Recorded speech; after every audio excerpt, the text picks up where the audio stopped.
آپ بخشش کروا دو نا.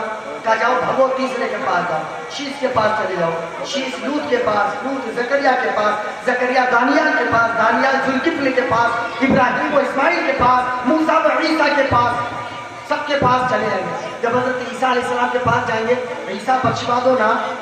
کہا آج میری مجال ہے, میں بخشش کرواؤں گا لیکن بخشش کا دروازہ کوئی اور کھولے گا. شفاعت کبریٰ کسی اور کے دستے قدرت میں ہے.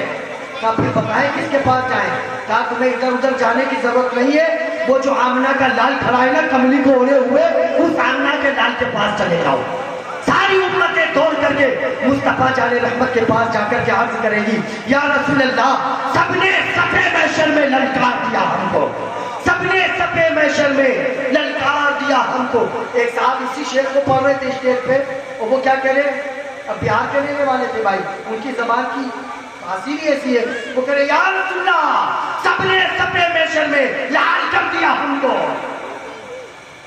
یا رسول اللہ, سب نے صفِ محشر میں للکار دیا ہم کو, اے دو جہاں کے آقا اب تیری دعائی ہے. آقا علیہ السلام یہ نہیں کہیں گے کہ دوسرے کے پاس جاؤ, یہ نہیں کہیں گے کہ جاؤ یہاں سے بھگو نا, کہیں گے اے میرے امتیوں, وہ آدم تھے جنہوں نے بھگا دیا, وہ نوح تھے جنہوں نے ٹال دیا, وہ ابراہیم و اسماعیل تھے جنہوں نے للکار دیا, لیکن کچھ آدم جو ہے وہ صرف صفی اللہ بن کر کے رہے, نوح جو ہے صرف نجی اللہ بن کر کے رہے, ابراہیم جو ہے خلیل اللہ بن کر کے رہے, اسماعیل جو صفی اللہ بن کر کے رہے, لیکن میں اللہ کا حبیب بن کر آیا. میں ٹالنے کے لیے نہیں, میں بھگانے کے لیے نہیں, بھگائے ہوئے کو اپنے دامن میں چھپانے کے لیے آیا. سبحان اللہ. میرا نبی سجدے میں سر رکھے گا. ہم سبحان ربی الاعلیٰ پڑھتے ہیں, تاریخ بتاتی ہے, کتابوں میں آتا ہے کہ مصطفیٰ جان رحمت نہ سبحان ربی الاعلیٰ پڑھیں گے بلکہ اپنی زبان عقدت سے عرض کریں گے, ربی حبلی امتی, ربی حبلی امتی, اے مولا میری امت کو بخش دے. آواز آئے گی دیر سے, ارفع راسک یا محمد, اے میرے محبوب اپنے سر کو اٹھا لے, تو جس چیز کو کہتا چلا جائے گا میں اسی کو بخشتا چلا جاؤں گا. تو اس حیران و پریشانی کے عالم میں شاعر کیا کہتا ہے وہ سن لے, اس کے بعد پھر تقریر شروع کرتے ہیں. شاعر کہتا ہے کہ میدان عشر کی گرمی میں آقا, میدان عشر کی گرمی میں آقا, دامن میں اپنے چھپا لیجئے گا, دامن میں اپنے چھپا لیجئے گا, مدینے میں آقا بلا لیجئے گا. حضور کی شان, حضور کی عظمت کوئی سمجھ ہی نہیں سکتا. بات سننے میں آیا آپ کو مجھے شاید کہ میرا غالب مان, اللہ نے بندوں سے کیا کہا, یا ایھا الذین آمنوا صلوا علیہ, اللہ نے بندوں سے کہا اے ایمان والوں صلوا علیہ, ان پر درود پڑھو. تو بندے نے کیا پڑھا, ذرا پڑھ کے بتا, اللہم صلی علی محمد, یہی بندہ پڑھتا ہے, یعنی درود پڑھ دیا. ٹھیک ہے, اللہ نے کہا بندوں سے کہ درود پڑھو, تو بندے نے کہا اللہم صلی علی محمد, یعنی درود پڑھ دیا. لیکن ہم کہیں گے پڑھائی نہیں, پڑھائی نہیں, یہ درود ہے ہی نہیں. عقلیں حیران ہو جائیں گی آپ کی, یہ درود ہے ہی نہیں. آپ علماء سے پوچھ لیں, اور ابھی حضرت سید صاحب قبلہ تشریف لائیں گے, آپ ذرا ان کی بارگاہ میں بھی یہ سوال رکھیں, تو یا رسول اللہ اللہم صلی علی محمد, یہ درود ہے کہ نہیں؟ بظاہر اس کو علماء جمہور نے درود مانا ہے, مگر اصلاً یہ درود نہیں ہے. درود تو کوئی جانتا ہی نہیں کہ کیا ہے. کوئی کتنا ہی بڑا عالم ہو, کتنا ہی بڑا فاضل ہو, مگر درود نہیں جانے گا. ہاں, اس کو درود کا نام ضرور دے دیا گیا. جس سے بھی پوچھیں گے وہ یہی کہیں گے کہ ہاں یہ درود شریف ہے, یہی پوچھیں گے تو یہی کہیں گے کہ ہاں یہ درود شریف ہے, مگر اس کا ترجمہ اٹھا کر دیکھیں. سید صاحب تشریف لائیں گے تو ان سے پوچھنا, حضور اللہم صلی علی محمد کا ترجمہ کر کے بتائیں. اللہ نے کہا بندوں سے درود پڑھو، تو بندے نے کہا اللہم صلی علی محمد. اس کا ترجمہ میں بتا دیتا ہوں. ہم نے کہا اللہ سے جو اللہم صلی علی محمد کہا، اس کا معنی کیا ہے؟ اے اللہ تو درود پڑھ مصطفیٰ پر، اے اللہ تو درود بھیج محمد پر. اللہ نے بندوں سے کہا کہ تم ان پر درود پڑھو، اور انہوں نے اس سے کہہ دیا کہ تو پڑھو. وہ کہے کہ تم پڑھو، یہ کہے کہ تو پڑھ، تو پھر پڑھے کون؟ پھر درود پڑھ کون رہا بھائی؟ اللہ نے ترجمہ اٹھا کر دیکھ لینا. آج کل تو عربی کی کتابوں کا ترجمہ آ رہا ہے، ہندی کتاب پہ بھی آپ اللہم صلی علی محمد کا کہیں ترجمہ لکھا ہو نا، وہ دیکھ کے پڑھنا. اس کا معنی ہوا اے اللہ تو درود پڑھ مصطفیٰ پر. تو بھائی درود تو تجھ سے پڑھنے کے لیے کہا تھا کہ تو میرے محبوب پر درود پڑھ، تو اللہ سے کہہ رہا کہ تو پڑھ. تو یہ محبوب کی شان دکھانے کے لیے اللہ نے کہا بھی ہے کہ درود پڑھو، اور پڑھنے بھی نہیں دیا، پڑھنے بھی نہیں دیا کہ تمہاری زبانیں ویسے نہیں ہے جو میرے محبوب پر درود پڑھ سکے. تم نہ پڑھو، تم تو مجھ سے کہہ دو تاکہ درود کیا ہے میں ہی جانتا ہوں، میں ہی پڑھوں گا، میں ہی جانتا ہوں. تو اے مولا تو ہی بتا درود کیا ہے.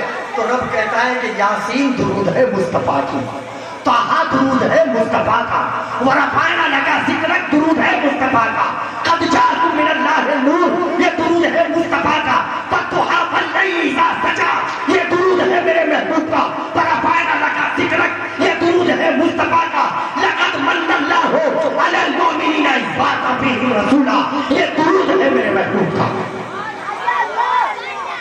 کیونکہ شان میرے محبوب کی میں جانتا ہوں، تو میں ہی پڑھوں گا، میں ہی بتاؤں گا. اور جب کوئی یہ کہے نا کہ بھائی ہم نبی کی شان اور نبی کی عظمت، نبی کی بلندی جانتے ہیں، وہ جھوٹا ہے، نہیں جانتا. اس نبی کی شان کوئی جان ہی نہیں سکتا. یہاں تک کہ جو ابوبکر صدیق ہے وہ بھی نہیں جانتے. بس جس کا جتنا علم ہے، جتنا جس کا عشق ہے، وہ اس اپنے عشق کے اعتبار سے اور اپنے اس علم کے اعتبار سے بیان کر سکتا ہے، مگر کوئی کما حق ہو شان رسول اللہ اور عظمت مصطفیٰ نہیں جان سکتا اللہ کے علاوہ. کیوں؟ اس لیے کہ آیت ایک پڑھ کے بتاتا ہوں آپ کو، آپ خود کہہ دیں گے ہاں نہیں جان سکتے. حضور کی شان کم ہے ہی نہیں، بڑھتی جا رہی ہے. حضور کی عظمت بڑھتی جا رہی ہے، حضور کی رفعت بڑھتی جا رہی ہے، حضور کی بلندی بڑھتی جا رہی ہے، حضور کی رفعت بڑھتی جا رہی ہے. کس سے؟ اللہ فرماتا ہے وَلَلْآخِرَةُ خَيْرٌ لَكَ مِنَ الْأُولَىٰ، وَلَلْآخِرَةُ خَيْرٌ لَكَ مِنَ الْأُولَىٰ. اے محبوب آپ کی ہر آنے والی گھڑی پچھلی گھڑی سے افضل ہے. آپ کی ہر آنے والی گھڑی پچھلی گھڑی سے بولو نا افضل ہے. یعنی کہ رسول کی گھڑیاں اب بھی آ رہی کہ نہیں آ رہی؟ حضور کا زمانہ چل رہا کہ نہیں چل رہا؟ بولو نا یار، چل رہا. حضور کا زمانہ چل رہا ہے. ارے وہ تو میں حالتی میں بولتا ہوں، بڑی اچھی زبان ہے آپ کی. مایوس مت ہوا کرو. لوگ کہہ رہے کہ تمہارا بھی بولتے ہو سر جا، فخر کرا کرو، بہت چھوٹ زبان ہے. آپ کہاں جا رہے ہو؟ اتنا لمبا تو بولے کھٹی جا رہی ہے. کیوں اتنا لمبا؟ اتنا ٹائم کس کے پاس ہے؟ آپ کہاں جا رہے ہو؟ ارے بھائی تو کھٹی جا رہی ہے. فخر کرو. اتنا شوق میں بول کے بتائے کوئی؟ اتنے لمبے لفظ کو، اتنی لمبی لائن کو اور اتنی چھوٹی کر کے بتائے، یہ ہم حالتی والوں کا نصیبہ ہے. تو کیا کر رہا ہے؟ ٹائی کر کے نہیں سمجھ میں آئی بات؟ تو سمجھ میں آئے، مزہ آنا چاہیے. تو میں یاد کر رہا تھا حضور کی شان کوئی سمجھ نہیں سکتا. حضور کا زمانہ چل گیا کہ نہیں چل گیا؟ چل گیا. تو اللہ کیا فرمایا وَلَلْآخِرَةُ خَيْرٌ لَكَ مِنَ الْأُولَىٰ. یا محمد، اے میرے سرکار، اے میرے محبوب، آپ کی ہر آنے والی گھڑی پچھلی گھڑی سے بہتر. تو حضرت توجہ تھوڑی دیتے ہیں، یہ حضور کی پچھلی گھڑی، یہ حضور کی پچھلی گھڑی. اب آنے والی گھڑی یہی تو ہوگی. تو اوپر ہوئی کے نیچے؟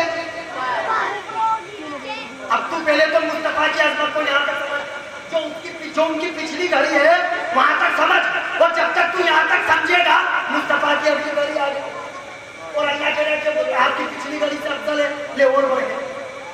پھر جب تو اور محنت کرتے کرتے اور جماعتیں کرتے کرتے اور تسبیح پڑھتے پڑھتے یہاں تک پہنچنا بھی چاہے گا، تو پھر چونکہ گھڑیاں مصطفیٰ کی چل رہی ہے آ گئی، لے اپنے آپ پہنچ، تو کوئی مصطفیٰ کی عظمت کو پہنچ ہی نہیں سکتا۔ چاند سورج ختم ہو سکتے ہیں مگر میرے حبیب کی گھڑیاں ختم نہیں ہوں گی۔ شان یہ بیان کی پروردگار ہے، بڑی پیاری شان ہے۔ اچھا ایک بات اور بتا دوں، اب بھی سمجھ میں آئی، اس کے بعد پھر تقریر ختم کر دیتا ہوں۔ ہمارے پاس کتنا ہے؟ ہمارا ٹائم بتاؤ آپ کو، 12 یعنی کہ 20-25 منٹ ہو رہے ہیں میرے۔ چلو اللہ کا شکر مل گیا ٹائم، نہیں ہنسنو نہیں ہے، حضور کی شان میں بتا رہا ہوں۔ اب اس سے بڑھ کر کے پھر کوئی دلیل بھی نہیں ہے۔ معراج کی رات دیکھو نبی کیسا ہے، معراج کی رات جبریل حضور کو ام ہانی کے گھر سے، حضور کی پھوپھی کے گھر سے بڑی اسپیڈ میں اللہ کے قرب میں لے جا رہے ہیں۔ میں